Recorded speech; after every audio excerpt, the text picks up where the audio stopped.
So we have to start with Tennessee because it was a lot of things. They lost 63-35 to South Carolina. That score actually might not be right, but I think that was right.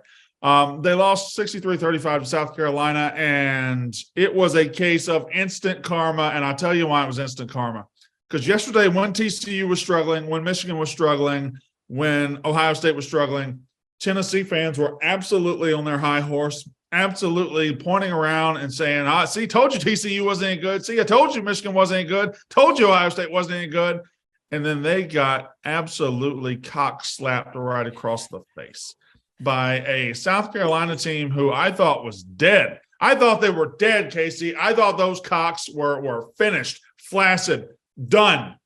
No. All they needed was Tennessee's defense. And this was a case, so often we talk about the football teams or the personnel or the coaching staff.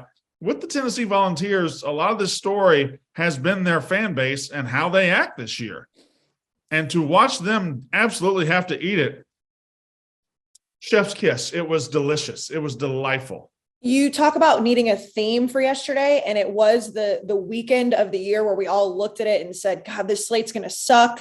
Other than the USC UCLA game, what really are we looking forward to? I know TCU Baylor was there too, but just in general, from a landscape standpoint, it was survival Saturday. And that's something, that's plastered all over every mainstream news outlet today. But the biggest thing that I took away from it and everything that you just mentioned, and we all do it and we're all going to continue to do it. And that's what makes being a fan of sports so much fun.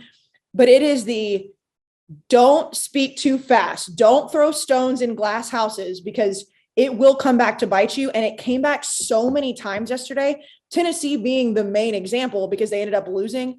I mean, I texted in the group text. I love Big T. I was on Tennessee this year. Obviously, once they lost to Georgia, I was like, all right, the shine has come off. But the fact that we didn't have a South Carolina blogger last night that could have gone after Big T after the blog that he put out talking shit about TCU, and Tennessee fans ran with it, and it was all we argued about, was a shame because it was so perfect that TCU fans were trying to defend themselves against Tennessee fans. And by the end of the day, it didn't even matter. Tennessee sucked. The real deal about this thing is it was actually just a dose of harsh reality. Because if any of us offered a Tennessee fan or maybe even a Tennessee player or coach, if we offered them 10-2 before the season started, they would absolutely hug us and kiss us right on the mouth. They would be so excited. But this sport is very, very cruel and mean because the sport is cruel because we love it more than we love any other sport. It has more passion than any other sport. So when you lose or when you get your hopes up, it hurts more. And Tennessee's probably going to go 10-2, but it's the most painful 10-2 you could imagine.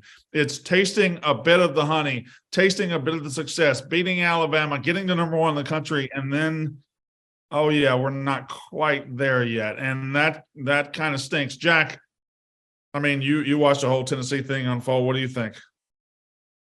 No, yeah, you just said it perfectly. It's a brutal sport. If you told Tennessee fans before the season you're going to go 10-2 and beat Alabama, they all take it. And I think they would still take it.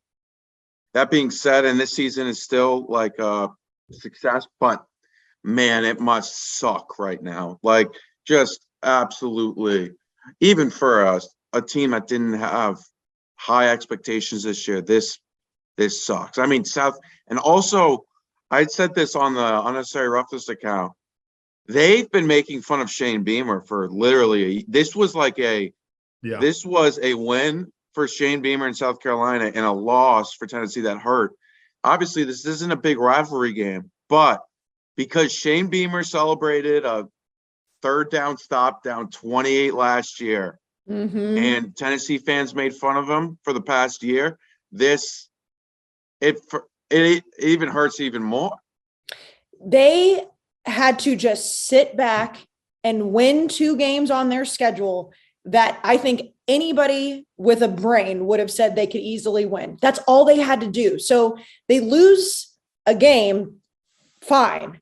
The way that they lost yesterday was so much more heartbreaking because they just had to just beat teams they should have been beating. So going 10-2 is a great season. And yes, like you guys have said, if you shoot them with truth serum, they're going to say that's a great year.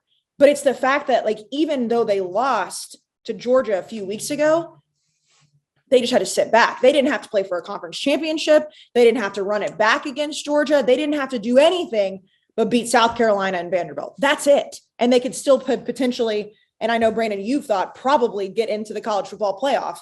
And they just ruined it. And not only ruined it, they got their shit kicked in. I mean, Spencer Rattler had more touchdowns against them last night than he had in the past 5 SEC games.